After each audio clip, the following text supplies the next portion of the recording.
Ketika kita mau lihat skripsinya, sekretaris rektorat mengatakan, nanti dulu, itu melanggar undang-undang keterbukaan publik.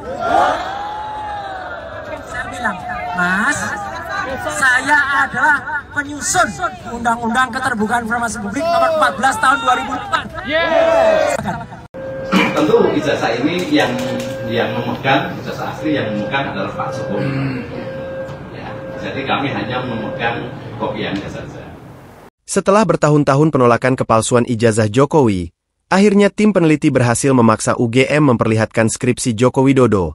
Tapi apa yang mereka temukan? Tak ada tanggal pengesahan, tak ada tanda tangan dosen penguji, bahkan nama pembimbing hilang. Roy Suryo bongkar ketidaktransparan UGM. Bahkan skripsi pun baru dibawa setelah tim Roy Suryo ancam walkout. Pas mau dilihat, sekretaris rektorat bilang, ini melanggar undang-undang keterbukaan publik. Roy Suryo bilang ke mereka, saya penyusun Undang-Undang Nomor 14 Tahun 2008 tentang keterbukaan informasi publik. Berterima kasih selaku yang apa ya? Maksudnya saya nggak dituakan, saya pakai. Selain mengucapkan terima kasih, kami juga mohon maaf kalau tadi mungkin ada sedikit nada tinggi, nada rendah. Niatnya kita baik, Pak Sigit. Pak Sri, niatnya kita baik, ya. Jadi moga-moga ini benar. Dan tadi beberapa yang memang faktanya kami temukan, ya kami akan sampaikan apa adanya, tanpa kami potong, tanpa kami tambahi, ya gitu. Insya Allah begitu. Yeah.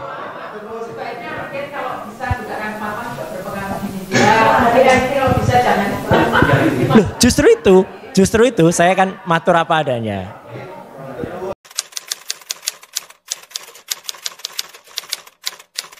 Kita kan ingin menunjukkan bahwa betul-betul saya ini kuliah di Fakultas Kehutanan, betul-betul ijazahnya dikeluarkan oleh Universitas Gadjah Mada, sudah disampaikan banyak sekali kan oleh Rektor Pendidikan, sudah disampaikan, sudah dibuka seperti itu. Tapi kalau masih urusan huruf lah, urusan nanti urusan angka, urusan sudah. Dan yang paling penting, siapa yang mendalilkan, dia yang membuktikan. Siapa yang menuduh, dia yang juga harus membuktikan. Saya rasa itu. Artinya setelah ini jika ada oknum yang masih mempermasalahkan terkait ijazah itu langsung diambil tindakan? Ini masih dalam kajian oleh pengacara. Soal laporan Bapak. Jadi tanyakan nanti ke pengacara. Ya, soal gugatan SMK Pak yang di PN Solo Pak. Oh, nanti ditanyakan juga ke pengacara karena kita serahkan semuanya ke teman-teman ya. Jadi karena sudah dilakukan verifikasi oleh para pihak yang berkompeten, yang berwenang, termasuk KPUD, KPU Pusat, kemudian Dekanat Rektorat Universitas Gadjah Mada, dan juga pihak-pihak lain termasuk Bapak sendiri, maka bersama dengan ini kami terus akan mengkaji, akan mencadangkan, mempertimbangkan untuk mengambil langkah hukum bagi siapapun yang mencoba untuk membangun narasi-narasi, membangun hal-hal negatif pembunuhan karakter terhadap Bapak Jokowi. Karena sudah sangat terang, jelas, sudah diverifikasi oleh lembaga yang berwenang, pihak yang berwenang, sudah disampaikan jika ingin berkomunikasi karena Bapak sudah menunjuk kami sebagai kuasa hukumnya dalam rangka melakukan sepanjang ijazah yang disampaikan. Kemudian di laman UGM juga sudah bisa dilihat klarifikasinya. Konvers juga sudah dilakukan oleh UGM, maka sebenarnya sudah tidak ada alasan lagi untuk membangun narasi. Jadi kepada siapapun, kita masyarakat yang ingin bertanya, berkomunikasi bisa menghubungi kami. Kemudian kepada siapapun advokat bisa menghubungi kami. Kemudian kepada siapapun masyarakat mohon untuk menghentikan membangun narasi-narasi yang negatif, yang menyesatkan, yang merugikan, karena kami sudah berdiskusi dan mencadangkan untuk mengambil langkah hukum. Dan kami ingatkan kepada siapapun untuk jangan sekali-sekali atau berhati-hati dalam menyampaikan informasinya, jangan menyebarkan fitnah atau kebohongan, karena akan ditindaklanjuti sesuai dengan hukum yang berlaku. Saya rasa itu yang ingin saya tekankan. Terima kasih. Baik, terima kasih. Ada sedikit tambahan dari saya. Untuk membuktikan seseorang tersebut lulus atau pernah berkuliah di suatu universitas, ijazah adalah bukan satu-satunya bukti. Ya, ijazah bukan satu-satunya bukti kalau orang itu pernah mengenyam pendidikan di situ, ya, dan sudah dinyatakan lulus. Kalau ijazahnya hilang bagaimana? Katakanlah kalau dulu kampusnya ada, sekarang nggak ada, nah itu gimana lagi tuh? Ya kan? Intinya apa? Intinya adalah keterangan dari Universitas Gadjah Mada. Untuk saat ini, untuk sampai sekarang ini clear. Dekanat sudah menyatakan resmi, sah, benar beliau pernah berkuliah, lulus dan memiliki ijazah. Rektor juga sudah menyatakan itu, apalagi sekarang? Ya kan? Nah, selanjutnya lagi terkait dengan para ahli-ahli di luar sana yang berkomentar apa segala macam apa. Itu semuanya liar. Saya katakan liar kenapa? Karena mereka tidak melakukannya atas perintah hukum. Dan itu ya, itu ditujukan untuk menggiring opini ke sana kemari liar, menimbulkan keresahan di masyarakat. Ya.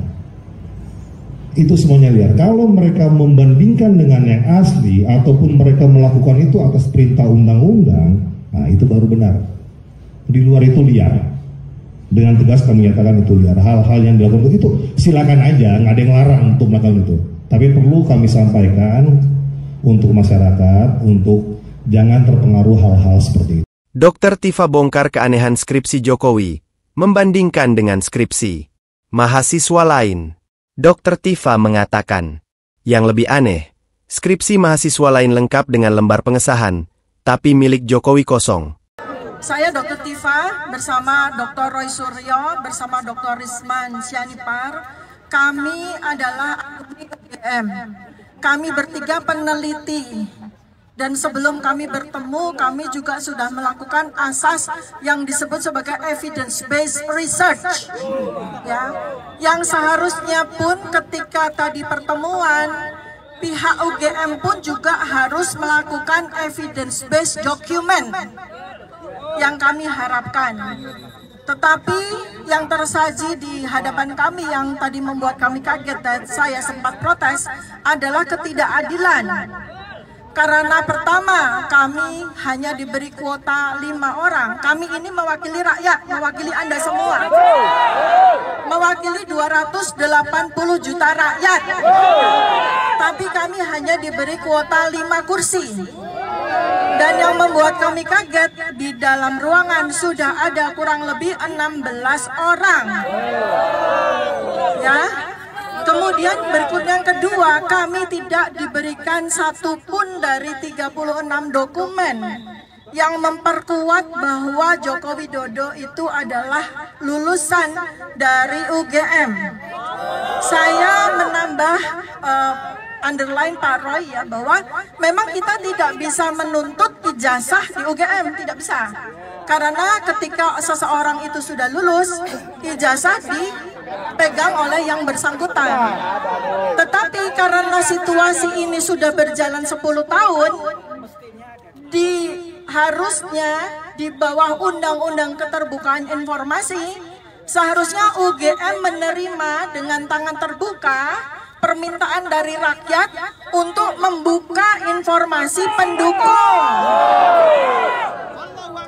Yang berikutnya lagi tadi saya sampaikan bahwa UGM itu adalah milik kami, milik rakyat. Bukan milik seseorang yang sekarang sedang bermasalah. Jadi UGM jangan menjadi tameng. UGM jangan menjadi bemper dari seseorang.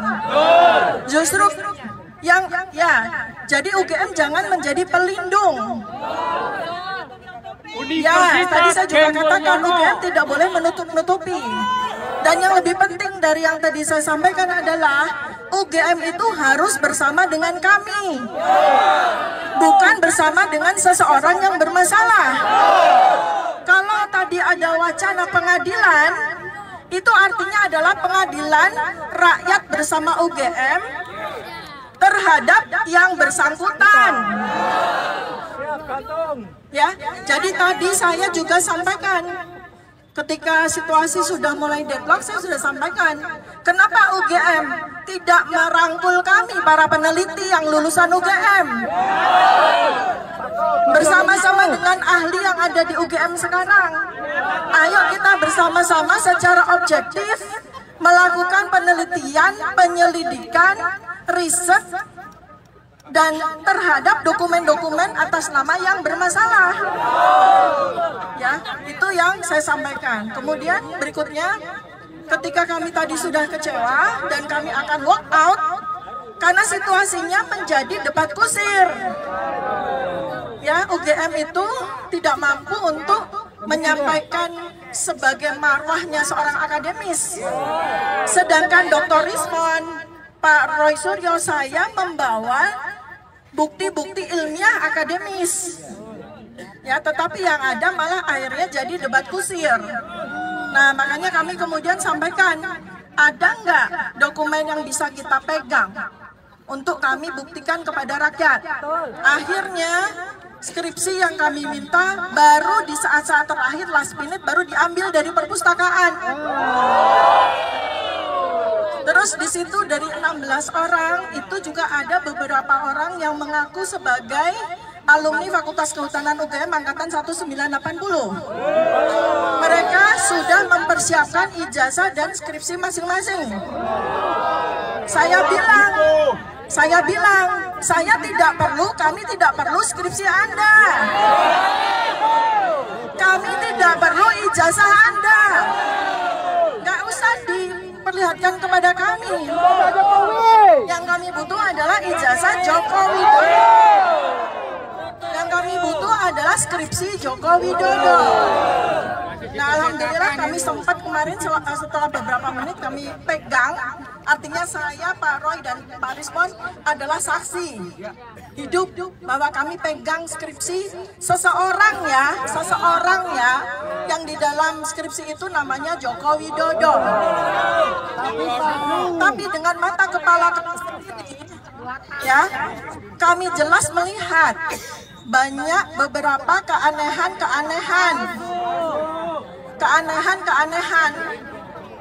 dari dokumen tersebut. Dan semakin aneh lagi ketika kami minta salah satu dari yang membawa skripsi untuk kami bandingkan. Ternyata skripsi yang mahasiswa satu ya, yang diperlihatkan kepada kami, ternyata lembar pengesahannya ada nama-nama dosen penguji. Mana di skripsi Joko Widodo tidak ada nama-nama dosen penguji.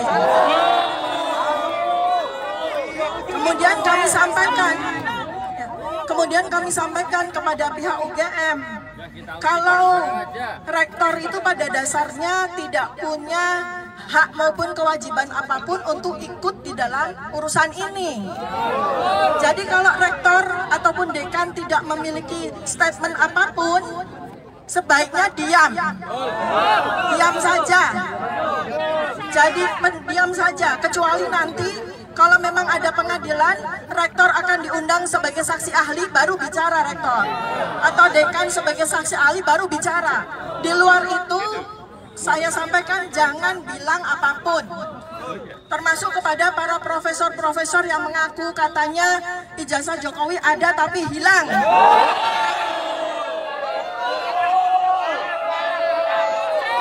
Itu malah jadi blunder yang menjatuhkan UGM sendiri. Jadi saya bilang, dilarang ya Bu Rektor orang-orang yang memberikan statement-statement atas nama UGM yang malah jadi blunder. Jadi itu yang bisa saya sampaikan, nanti mungkin kalau ada yang bertanya bisa saya tambahkan. Ya, sebelum nanti kalau ada pertanyaan, saya hanya ingin kesepakatan saja. Kita semua ada di sini dan termasuk UGM telah menjadi korban, saya tadi bilang. Ya, jadi inilah yang namanya korban Mulyono. Saya buka ini kaosnya ada nih. Ini korban Mulyono. Kita semua korban dari Mulyono. Jangan mau tidak jadi korbannya Mulyono? Apa yang kita lakukan terhadap Mulyono? Kita berikan doa, kita berikan semangat untuk tim yang besok berangkat ke Solo. Lawyer jangan menghambat kita. Lawyer tidak boleh, kemarin malah mengatakan saya hanya ingin sampaikan ini kepada pengadilan. Itu namanya pelanggaran terhadap Undang-Undang Keterbukaan Informasi Publik. Skripsi adalah karya ilmiah seorang umat manusia yang wajib diketahui oleh masyarakat lain. Dibuka, tidak boleh disimpan. Jadi moga-moga kita berdoa di sini nantinya kepada Tuhan Yang Maha Kuasa, kepada Allah Subhanahu wa Ta'ala. Kita tetap teruskan. Dan kalau ada pertanyaan, uang orangnya sudah lengser kok, masih dikejar. Enggak, jangan sampai ini jadi presiden. Sekarang bapaknya, anaknya juga melakukan hal yang sama. Itu bisa dimakzulkan. Anaknya juga mengalami proses pendidikan yang tidak jelas. SMA-nya nggak jelas, S1-nya tidak jelas, S2-nya bohong. Ya, jadi itu yang bisa kita. Reaksi UGM dan ancaman hukum. Ijazah ini yang memegang, ijazah asli yang memegang adalah Pak Jokowi. Ya, jadi kami hanya memegang kopiannya saja. Kalau skripsi asli, karena dalam proses pembuatan skripsi itu ada skripsi yang dikopi menjadi beberapa eksemplar begitu ya. Yang ditinggal ke kami ada beberapa, kemudian yang dibawa mahasiswa juga ada. Jadi kami katakan bahwa skripsi yang diserahkan ke kami itu adalah skripsi asli. Kalau ijazah aslinya di mana? Ijazah aslinya ada di Pak Jokowi. Kami tunjukkan nanti.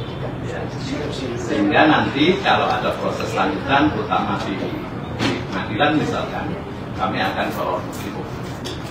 Kami tidak bisa melayani satu persatu. UGM harus berani buka data, bukan malah melindungi ketidakjelasan. Ada apa dengan Roy Suryo dan timnya sampai kepo-kepo ngurusin ijazah dan skripsi Jokowi?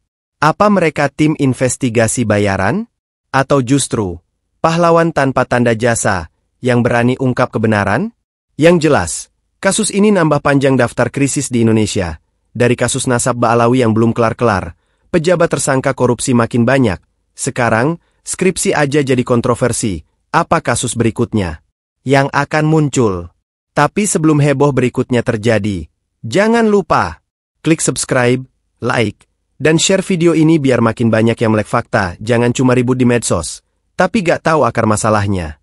Kalau bukan kita yang berani, siapa lagi?